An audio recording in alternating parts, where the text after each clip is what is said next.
Welcome to this session. I'm going to do a little bit different tack than a lot of the talks that are talking about external APIs.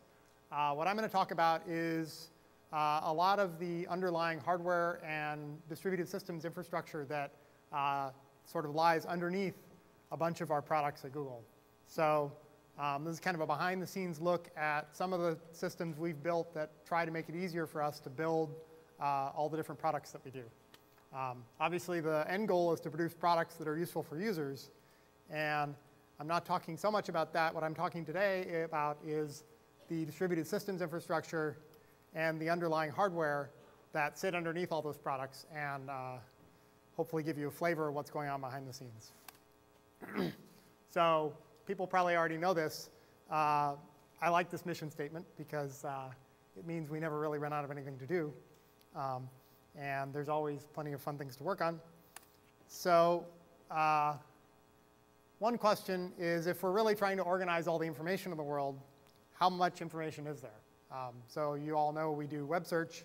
There's a lot of web documents, tens or hundreds of billions of web documents in the world. And if you think of the average web document, it's about 10 kilobytes. That's hundreds of terabytes of data if there's 10 billion documents.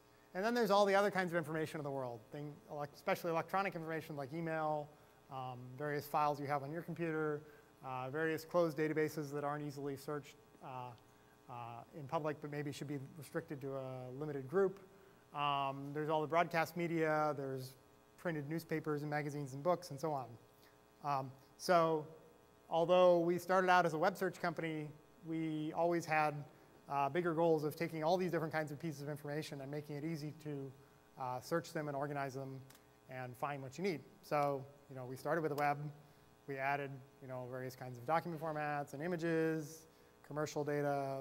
We have an enterprise search product, news, email, scholarly publications, all these different kinds of things. And a lot of these are separate products. A lot of these are different kinds of information that we've integrated into one search system. One of the fundamental truths of life at Google is that we always seem to need more computing power than we have. Partly that's a factor of three dimensions that all tend to be growing. So we tend to have more data that we need to be able to index. The web is growing. We're adding all these other kinds of information that we want to be able to search. We're handling more queries this year than we did last year, and so on. And we also want to, over time, continue to improve our algorithms and apply more expensive algorithms to give better results for users. And that means we need more computational power, even if we were handling the same number of queries. So the combination of all these factors mean we always need kind of a lot of computing infrastructure. And that means we care a lot about the price that we can pay for a given amount of computing dollar. Because if we can get better performance per dollar, we'd rather do that and have a sort of maybe slightly less fancy computing environment if we can get more computers per dollar. So basically, our goal is that we want to create a really large scale but high performance computing infrastructure, and where we focus on price performance.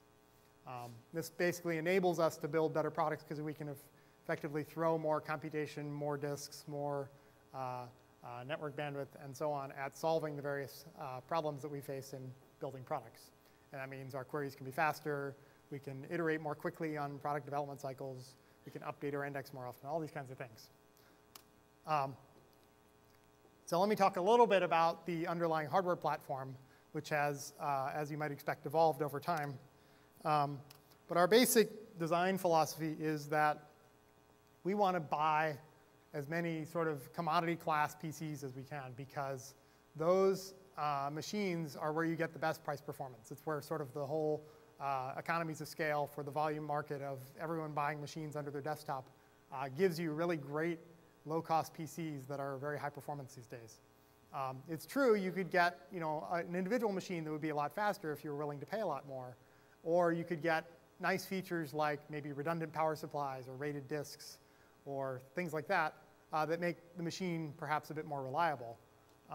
But you pay a lot for those features. And our philosophy is we'd rather have a larger number of unreliable computers than a small number of reliable computers, because we can handle reliability in software, which is what a lot of this talk will be about. So we want to build lots of them. The other point to make is even if we could buy a faster computer, in general, most of the problems we're dealing with don't fit on a single machine anyway. For example, when we do web search, your query might touch hundreds or thousands of machines. So we've already had to distribute that computation. And so the fact that an individual machine is faster is not necessarily that interesting. We would rather just parallelize over more machines and handle, get latency down that way. Also, ultra-reliable hardware makes it so that programmers tend to think things won't fail, but at the scale we operate, they actually will fail anyway. So if you have reliable power supplies, you think, oh, the power will never fail on this machine. But in fact, if you have 100,000 computers or something, even if you have redundant power supplies, you're going to see double failures of the power supply. So you really have to be thinking about what interesting failure modes exist and how you're going to deal with them in software anyway. So this is how Google started out as a research project. Our two co-founders were grad students at Stanford at the time. And they, surprisingly, couldn't get enough computers either. And so they would go and sort of intercept arriving machines at the shipping dock and for all the different other research groups. And then they would volunteer to set up the machines for the research group. And they would kind of keep the machine for a little extra period before they handed it off to the other people. So they kind of lived on the float of shipping and setup delivery. And it was kind of a very heterogeneous computing cluster, if you like. There's,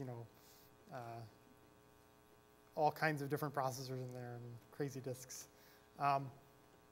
When we were starting out as a company, we decided that we wanted to build our own machines because we could buy commodity components more cheaply than we could buy sort of pre-finished machines, and we didn't need things like cases or fans, not too many fans, and or keyboards or fancy video controllers. So we decided to buy components, and each one of these trays has actually 4 motherboards sitting on a tray, and then there's the disk drives. Each machine had 2 disks, so there's a total of 8 disks, 4 kind of sitting on top and then 4 in the back. And they share a power supply, which actually turns out to be not a great idea. So if you lose one machine, yeah, 2 power supplies per machine is too many, but a quarter of a power supply per machine is too few. So, and you see 4 reset switches for the 4 machines in the front. The cabling in this thing is a bit of a mess. And there's also a thin layer of cork sitting between the metal tray and the motherboards.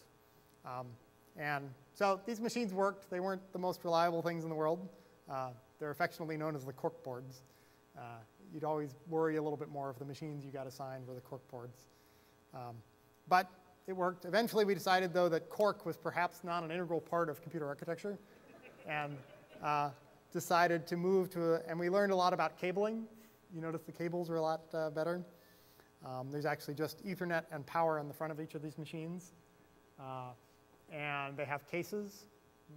Most of the time, we don't have cases, but this particular year, we decided we would go with cases.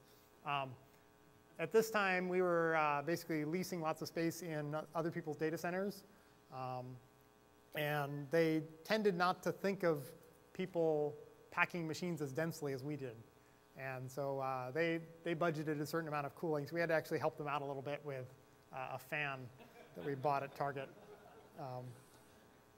They also charged by the square foot. So our incentives were clearly to pack as many machines in as we could. And they didn't charge for power, which was kind of a curious thing to us. So we actually got quite good at moving out of bankrupt data centers and then setting up new data centers quickly. So there's basically, in 3 days, we can get a sort of a working cluster up and running. We got pretty good. They're already prepackaged in racks on wheels, and you just kind of wheel them in, hook up the inner rack networking, and away you go. Our current design is back to no cases. They're trays. They're actually pretty clean. Basically, it's an in-house design for the rack, and we use basically PC-class motherboards, low-end storage and networking hardware. They all run Linux in our production systems, and we've built a lot of in-house software on top of that. So that's basically what the rest of the talk is going to focus on, is given this kind of large amounts of computing power that is slightly flaky, especially when you have lots of it, how can you build reliable systems out of it? So I'm going to talk mainly about 3 different things. One is it's really annoying to have to know what machine your data is stored on. If you know that your data is on INAA12 and that machine dies, it'd be nice if you could refer to it at a slightly higher level. So we want a distributed file system with sort of a unified namespace and have a system that takes care of reliably keeping track of pieces of data and re-replicating them when handling disk failures and so on. And then MapReduce is a higher level programming system for doing large-scale computations in a way that makes it easy for programmers, and the library takes care of a lot of messy details that I'll talk about. And BigTable is kind of, you can think of it as a very simple database that doesn't support full relational semantics, but does let you take your data and spread it out over lots of machines. So those are the 3 things I'm going to focus on. So why do we want to develop our own file system? I sort of motivated some of this, but basically we want a lot of read and write bandwidth. The individual disks on, say, 1,000 machines have tremendous read and write bandwidth. And even when you think about the network, which might be more constrained than the disk bandwidth, you really want to be able to get all the performance you can out of these machines. And also, if you look at very large amounts of storage solutions in the commercial world, you can buy large-scale SANs or fiber channel-based systems. Those are all very expensive. They're very reliable, very expensive, and you don't get the best price performance. So that's sort of why we don't use those kinds of things. We need to have the data be reliable, even though lots of machines are going to be failing at all times. We tend to operate mostly on fairly large data blocks.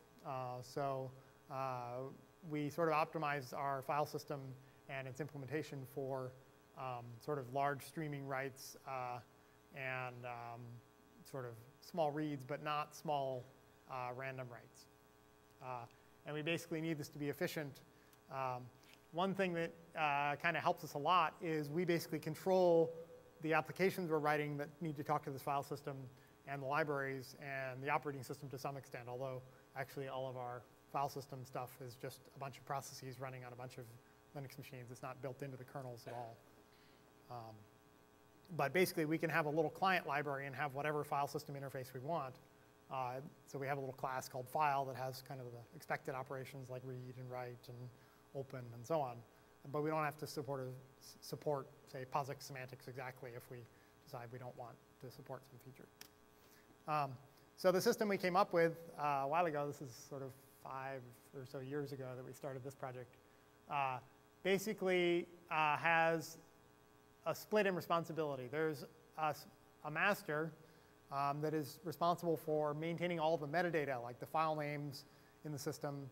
When you open a file, you go talk to the master, and it tells you the file is 12 blocks long, and the 12 blocks are stored on these machines.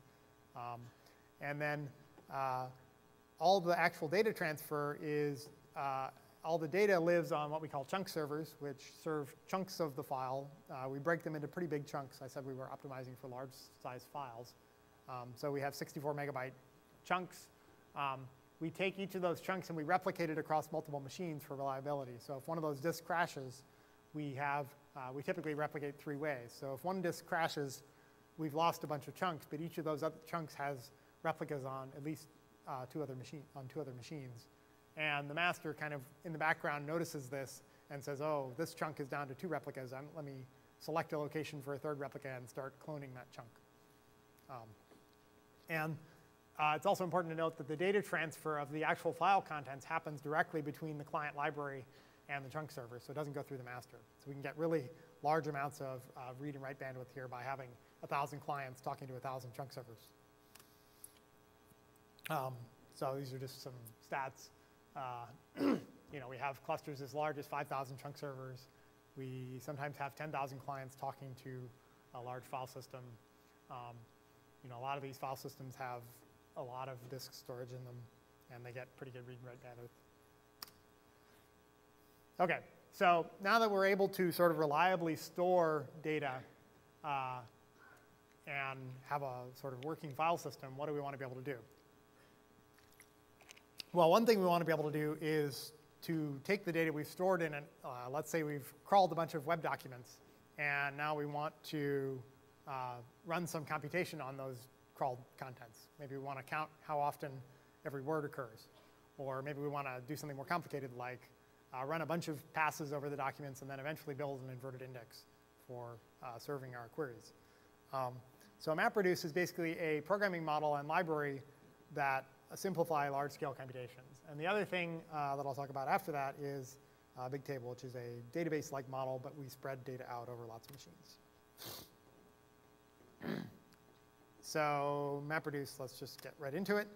It's basically a system for a way of expressing a computation so that we require the programmer write the computation in a certain style. And it turns out that this style is actually quite amenable to a very large number of different problems that we have at Google.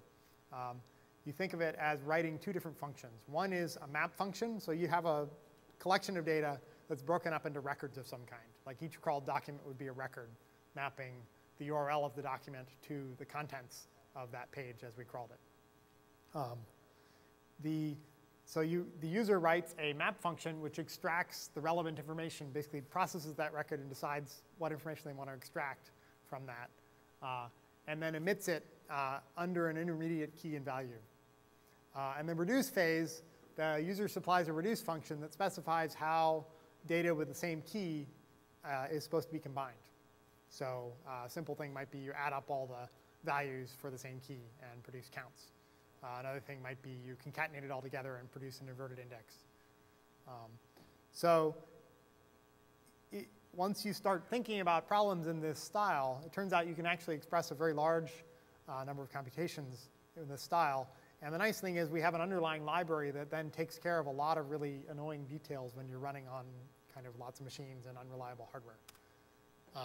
But first, let's look at in detail at how you would write a program to count how often each word occurs in a large collection of documents. So let's say you have these records with document contents, and the key in this case is this URL, and the content is to be or not to be.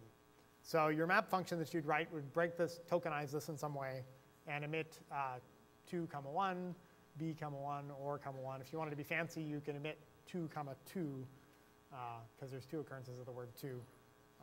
And you can sort of pre-summarize individual records. But you don't have to. You could just emit 2, 1, and then 2, 1 again. So the underlying library is going to gather together all the pairs that share the same intermediate key. So in this case, we have b 1, 1, because there's two different occurrences of b. And the reduce function the user supplied is going to add up those values. And similarly, and eventually you get the word frequencies. And this is just one document, but the map function would be applied to many documents, and you'd eventually add up all the counts that occurred across all the different documents and get sort of global word frequencies. So the reason MapReduce makes this easy is you write these two functions, and then it takes care of a lot of annoying details. One is it's going to take your input files. You write a little specification saying, I want to process with this map function, this reduce function, over these input files. And I'd like to use roughly this many machines, maybe 500 machines or something, whatever you think is right. And it's going to take the input files, partition them into pieces. So you have a chunk of records that will be given to one machine as a task. Another chunk of records will be given to a different machine as a task. Then there's a master for the MapReduce computation who's going to be responsible for sort of coordinating, making sure all these individual tasks get done, coordinating the flow of the intermediate data across the network so that it can be combined at individual machines that we're going to run the reduce function. Another thing that it does is it tries to push computation close to the data it's going to process. So if we have 500 machines and we've broken up our input data into 10,000 chunks, some of those 500 machines are going to be close to some of the chunks, and some are going to be close to other chunks. Basically, they might have them on local disk, for example. So the master will sort of coordinate the process so that it will assign work to a worker if it has a copy of it on its local disk, if it can. So basically means that you can have very large computations that all stream data off local disk, and if they collapse the data that they're processing a lot, you end up not needing to transfer very much data across the network. So this system is in use in kind of a very large number of internal Google projects and external ones. It's really more of a batch computation system. It's not something that's used when a user query happens. It's more for pre-computing indices, computing statistics, and so on. So this is a graph of the number of MapReduce programs in Google's source tree, where a program is a different implementation of map and reduce. Initially, I and my office mate were starting to work on this because we were rewriting our crawling and indexing system. And there are a large number of phases in that. You go through all the crawled documents. You look for duplicates. So you want to checksum the contents and cluster by checksum. You want to compute statistics about how large the different documents are. You want to make sure you have the right mix of documents in different languages. So there's 12 or 15 phases at that time to compute the final index. And they all kind of had a flavor that if you squinted at right, and once we came up with this map and reduce model, that they could all fit in that. So we were pretty happy that we could rewrite all of our indexing phases using this model and then have this one implementation of the library. And then other people at Google started to use it for a variety of purposes. And it's sort of taken off since then. This is kind of the derivative of the last graph. And one thing you see is that there's a summer intern effect. We always have a lot of summer interns. And I think this is kind of a demonstration that it's actually pretty easy to use, because people often come in with no experience writing large-scale distributed systems, and most of them, by the end of the summer, are writing lots of MapReduce computations to compute interesting stuff. So that's kind of nice. And this is just illustrating how much we're using it today compared to a few years ago. This is the number of jobs we ran, MapReduce jobs we ran in a month at 3 different times, 3 different months. We're reading 52 petabytes of data in March. These numbers are big.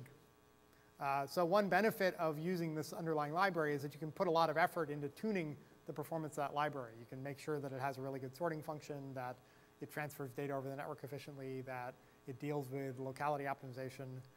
It deals with machine failure. I didn't really talk about that, but it keeps track of which tasks have been completed, which ones are still in process. And if a worker dies, it sort of knows which tasks it had processed, and it will reassign those tasks to someone else, because it's a purely functional style. So you can basically assign multiple copies of the work. Towards the end of the job, it'll assign multiple copies of the last remaining task to different machines and kind of have a little race. Whichever one finishes first wins. And that actually minimizes the job completion time, because sometimes you get a couple of slow machines in your cluster. They have bad disks, or they are running, they're running other jobs, so they're running more slowly than the other machines in the cluster. And if you can spawn multiple copies of the computation, they tend not to hurt you that much. Worker deaths per job refers to servers, not programmers, right? Yes, yes, yes. Yes, it would be unfortunate if we lost 5 programmers per job. We're trying to hire, but that would be really hard. So this is just kind of an illustration of what actually happens. There's the map workers that produce a bunch of intermediate data on their local disks. There's a bunch of reduce workers.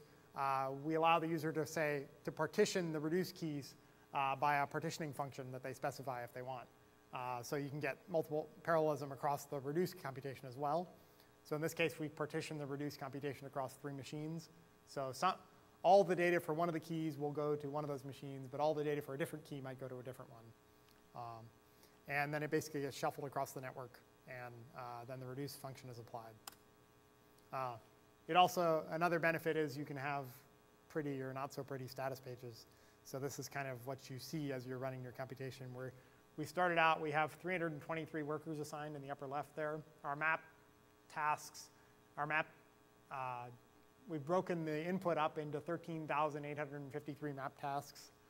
We've asked for 500-way parallelism in the reduce phase, so our partitioning function will partition things 500 ways. There's the input data. It's about a terabyte, a little less. And now, as we progress through the computation, we've now been up for 5 minutes, the top line there. Now we have 1,700 workers assigned. We've had a death, but we don't really care. You know, it'll just redo some of the computation. Now we're progressing along. The red is the amount of data that's been shuffled. The green is kind of the in-process map tasks. And now we've shuffled all the data, and we're starting to apply the user's reduce function. That kind of proceeds in parallel, and so on. We're now up 37 minutes. And we have a couple of stragglers there. You can't quite see, but 2 of the things are a little behind the other ones. So we have 498 of the 500 reduce shards are done, and 2 are still active. So now there's 1 active, you know, and there we go.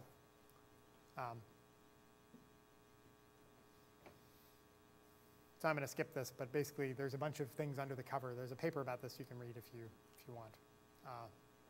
It's proven to be pretty useful because it makes it very easy to express a large number of different computations that we want to express, and we can work hard on the performance of that library. And then you can also have kind of a common language of expressing how this particular task is parallelized. Everyone, you know, you can talk internally, oh, this MapReduce does this, and this MapReduce does that, and everyone kind of knows what you're talking about. Okay. The other thing we've decided to build is sometimes you want a higher level API than what a file system gives you. You really want something like a database. And we actually want a database, and we want it to scale. So we've chopped off some of the features that make databases particularly hard to scale to, you know, systems where the data is spread out over several thousand machines. And built our own system for basically managing kind of structured and semi-structured data. So you can imagine we have a lot of this kind of data. For example, for our crawling system, we have data being URLs and different pieces of information we want to keep about every URL that we know. We want to keep the contents. We'd like to keep information about when we last crawled it. We'd like to keep, you know, what are all the outgoing links for this page? What are the incoming links and anchor text that is associated with that? We might have a PageRank computation running in the background on the graph, and you want to periodically update what is the PageRank value of this page. Similarly, we have other kinds of data like per user data where you want to keep track of what is the user's preferences, what were the recent queries and search results, so that you can show it to them. And geographic data, you know, we're starting to get into. We have a lot of satellite imagery now. Now we have street views. All of this data, you need to be able to sort of update pieces of it and sort of locate pieces of it to, for example, load up a map tile to show to a user. And there's a lot of data. I say that a lot, but there is. So you can't really use a commercial database because the scale is generally too large for most of them. Even if it weren't, I'm sure they would be happy to sell us something that might work, but it would cost an awful lot of money. And it doesn't really keep with our, you know, best price performance motto.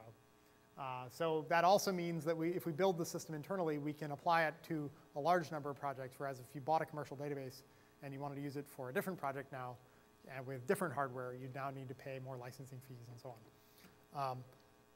And the other thing is that we can do lots of low-level storage optimizations that are able to help performance a lot, like embed compression in the middle of our database and store things in a sort of column-oriented format instead of a row-oriented format. Also, we like to build these kinds of things, so we decided to do it. So BigTable is basically a distributed multi-level map. It maps basically row, column, to a sequence of cells with different timestamp values. So we keep version information. It's fault tolerant, so when you write something to BigTable, it basically is reliable. Underneath the covers, it uses GFS to store its data, and I'll talk about that in a minute.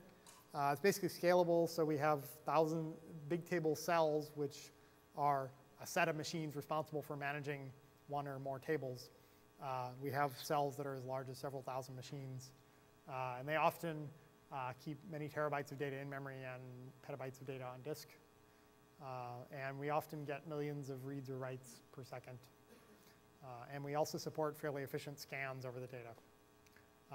One important aspect is it's pretty easy to add more machines to a BigTable cell, and the system will kind of automatically adapt to that. It'll start trickling some of the data, responsibility for some of the data to the new machines. You can remove machines if your system is underloaded, and it will kind of collapse responsibility. And if machines crash, it kind of deals with that. And it also uses migration of pieces of the data to deal with load imbalances. So if a machine has a particularly hot piece of the data, it will move all the other data off that machine or split that responsibility across multiple machines. Okay, so the basic data model, let's consider the case where we're keeping data about a URL. And one of the columns we want to keep is contents. So that's the contents of CNN. The other thing we want to be able to do is, in many of our applications, we want to look at different versions of a piece of data. So we might want to look at what was CNN contents yesterday, as we called it, and the day before or whatever. So we have support in the system for keeping multiple versions of data in a particular row in the cell. And that turns out this basic data model, you can kind of squint at and put a lot of different things into this model. It's not surprising. It's kind of like a large spreadsheet, except big. So the way, this is kind of an implementation detail, but basically you can imagine there's a really large sorted row space. The row keys are sorted. I didn't mention that on the previous page. But you can kind of scan in order over this data, which is often handy for clients. And so we break this data in order to distribute it across multiple machines by splitting the table into multiple tablets, where a tablet holds some contiguous range of that row space. So in the case of CNN, it might hold www.cnn.com to up through www.cnn.com/sports or something. This is not a user-chosen parameter. The system sort of will automatically take a tablet and split it at appropriate times when it gets too big. So then we aim to have roughly 100 tablets being served by any particular machine in the cell. And the reason we have a large number of tablets to machines is you get fast recovery. So if that machine dies, there's a master in the system that notices that and then assigns responsibility for each of those 100 tablets to 100 other machines. So they each pick up one more tablet and are able to recover the state fairly quickly, a matter of a few seconds typically. So if you have a machine failure, you typically recover in a matter of a few seconds. It also means you have more flexibility in load balancing. So if one of these tablets is hot, I can start migrating responsibility for a few of the other tablets over to another machine, or other machines, kind of gradually shed load from the system until the loads in the system in the different tablet servers kind of are roughly balanced. So this is an illustration of splits. So here are two tablets. Now let's say this bottom tablet is getting a little bit too large. The system will internally pick a good row that roughly splits the row space and the data in the two halves in half. Of course, they're halves, but and will then form two separate tablets. And those tablets can now be operated on independently. We might decide to move one of the tablets over to another machine and keep the other one around. I'm not going to talk about it, but we also do merges, which are a little trickier. You have to kind of coordinate things a bit to get the two adjacent tablets on the same machine, and then it operates, performs a merge. So the basic structure of the system is we have a master, and then we have a bunch of tablet servers that are responsible for actually serving the data. The master you only talk to when you need to create a new table, which is pretty rare, or change permissions on a column or something like that. And the master also looks out over all the tablet servers and does load balancing. These guys serve data. Underneath the cover, we have GFS. We have our cluster scheduling system, which is how we sort of run jobs on our clusters of machines.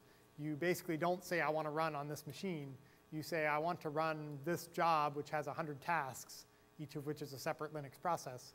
And the cluster scheduling system will take that into account and all the other jobs that other people want to run and start up your 100 processes on 100 machines it picks that are idle or have space for your job or whatever.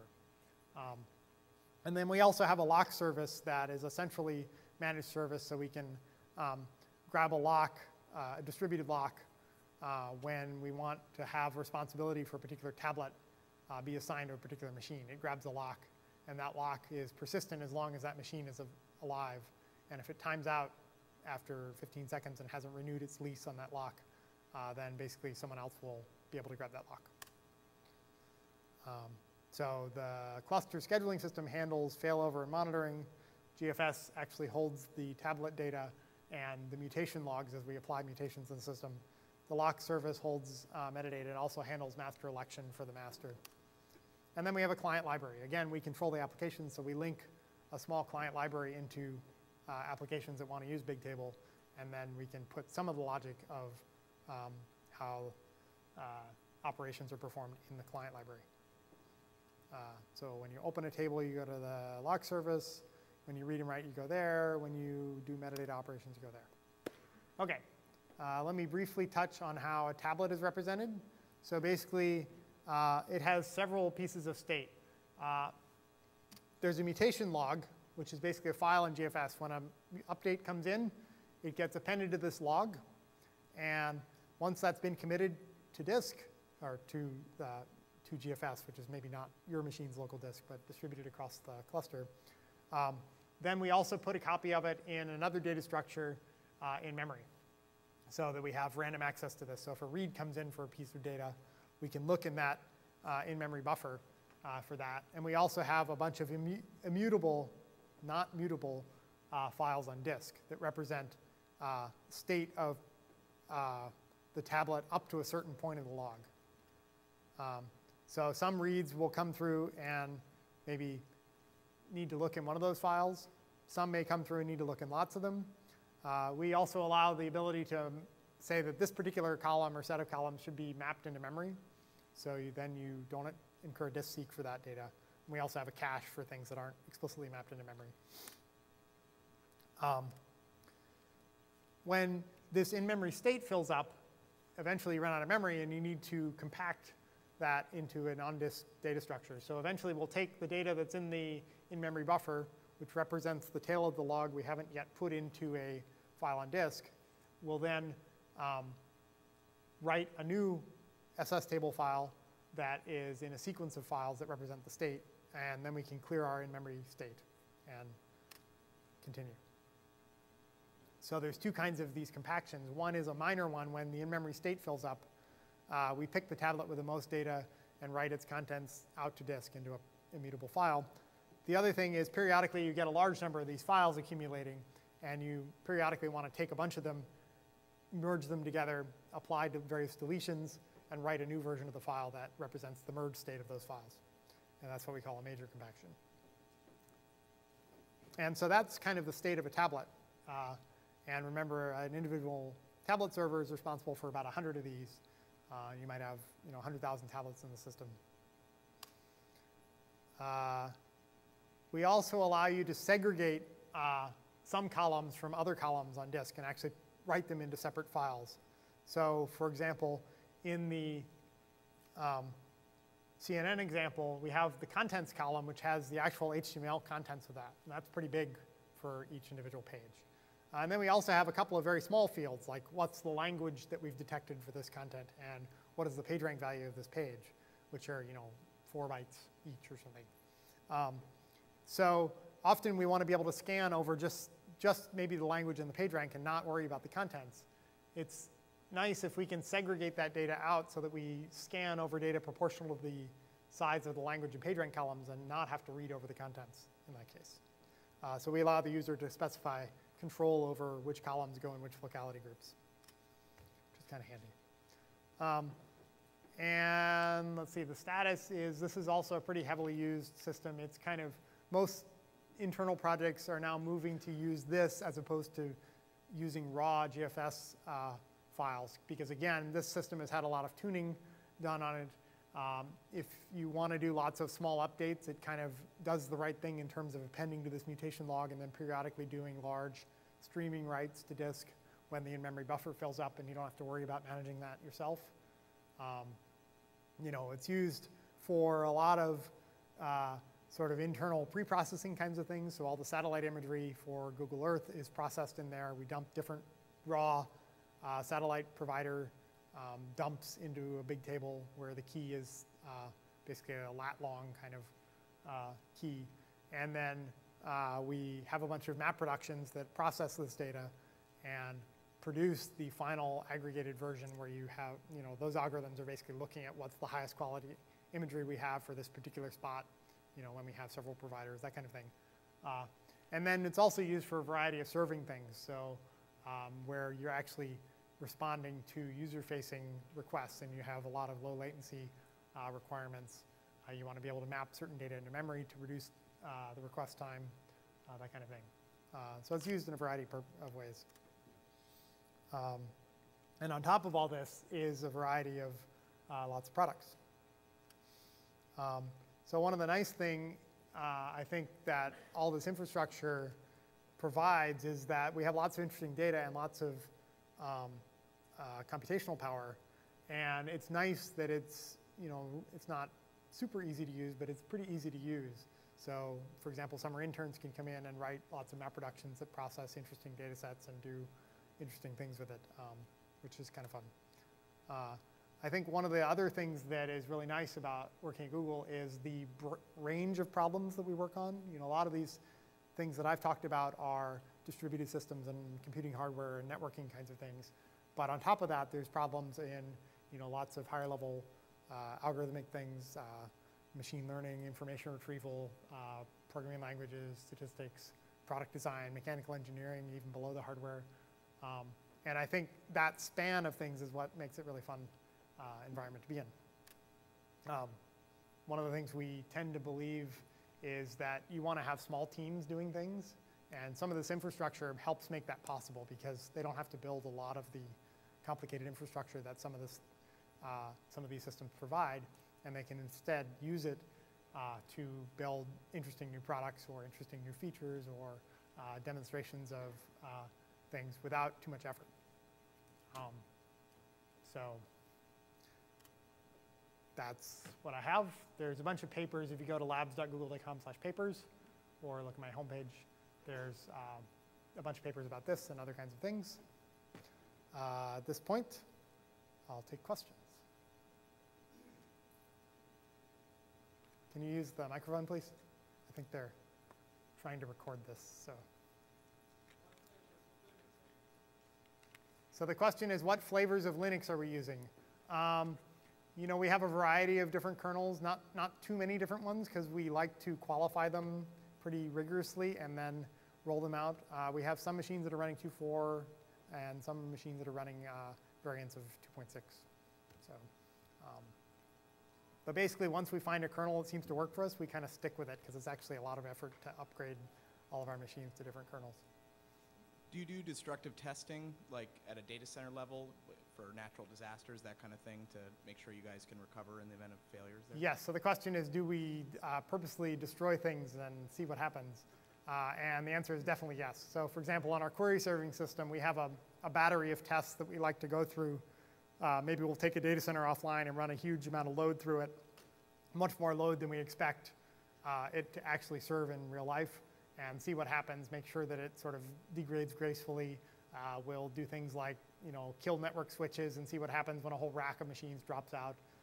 What happens if you kill various components. There's lots of these kinds of things, and you often add to your list of things you want to test as you discover new failure modes. Actually, do you make an attempt to measure like the rate at which your interesting data grows versus the raw data? You got your exabyte volume amount of volume data that's just out there. But then you had things that you called interesting data that you were obviously probably keying on. I was just curious whether that.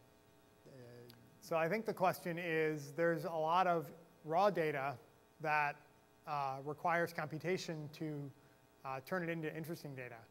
And there's a slightly different class of things, which is sort of raw data that you can't reconstruct and derived data that you could reconstruct from raw data. We haven't really looked at exactly the rates of growth of those four different classes of data. But in general, the raw data is interesting, but only in the sense that you often use it to compute lots of interesting derived data. And we we tend to keep lots of raw data and also derive lots of interesting data from it for our serving systems and improve products. I know that it's highly infrastructure specific, but do you think we'll ever see an open source version of GFS? Because I know I've needed it at multiple companies.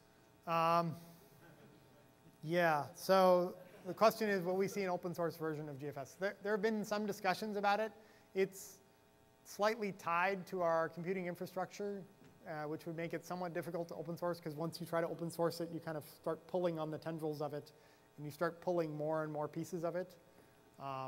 And I think there is an open source project that is attempting to replicate various pieces of infrastructure we've developed. There is one, for example, Hadoop is a MapReduce-like clone. They're pretty upfront saying that we're cloning MapReduce, so I'm okay saying that. And I think they're also working on a GFS-like system. So. I just want to ask if there are other open source projects that will provide some of this functionality. Well, the ones I mentioned are open source projects. You know, we don't have any explicit plans to open source some of this stuff today, but I would not be surprised if, you know, a few years down the road, a lot of this stuff is open sourced by us. Hi, since you mentioned that you're using Linux for all your, most of your work and here, and even somebody asked that about some specific kernel that you use for your infrastructure. So one question I had is, so do you actually go up modifying the Linux kernel itself? Because why I'm asking this, because even there are published work which shows that if you just use a default scheduler, because you know that Linux provides a lot of I/O schedulers at the operating system level, since you mentioned about this long chunk writes and everything, each and every scheduler gives a different performance for different kind of I/O patterns. Mm-hmm. So have you ever looked at these kind of issues, and did you embrace any particular scheduler in the in the latest kernels? Let me broaden your question a little bit. So a lot of our stuff runs at user level as a bunch of processes cooperating in a large distributed system, each of which is running on a Linux kernel. But we do make some modifications to the underlying Linux kernel as we discover problems or want to add features to the underlying kernel. And we have a kernel group that does a bunch of these things. A lot of them we contribute back as patches to the Linux, various Linux distributions, and so on. I had a question about recycling.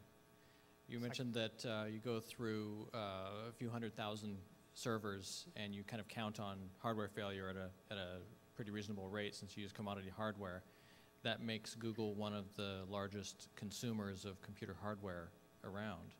And I wonder what the policy is about recycling and green computing. Some of the attention being paid right now, like Apple is just talking about making flat panel displays with no mercury and so on. Mm-hmm. How much electronics do you throw away, and is there any plan to try to reduce the impact of that? We generally try to donate it when it's sort of outlived its useful life. We also tend to repair the machines rather than throw them away because often just replacing a disk drive can resuscitate a dead machine. So we tend to have repairs teams that try to do that fairly quickly because a down machine is basically idle computational resources that could be used for something better. What is the typical configuration of your server and network switches? We have a variety of hardware platforms and network switches. Sort of as we build a new data center, we'll build with sort of what we think is the best price performance today, and then we may build a new data center a year from now and use slightly different platforms. So we tend to have a mix. Within a particular cluster or data center, we have tend to be homogeneous platform and network hardware. I think that's the last question we have time for, but I'll be outside if people want to ask additional questions. It's a good one.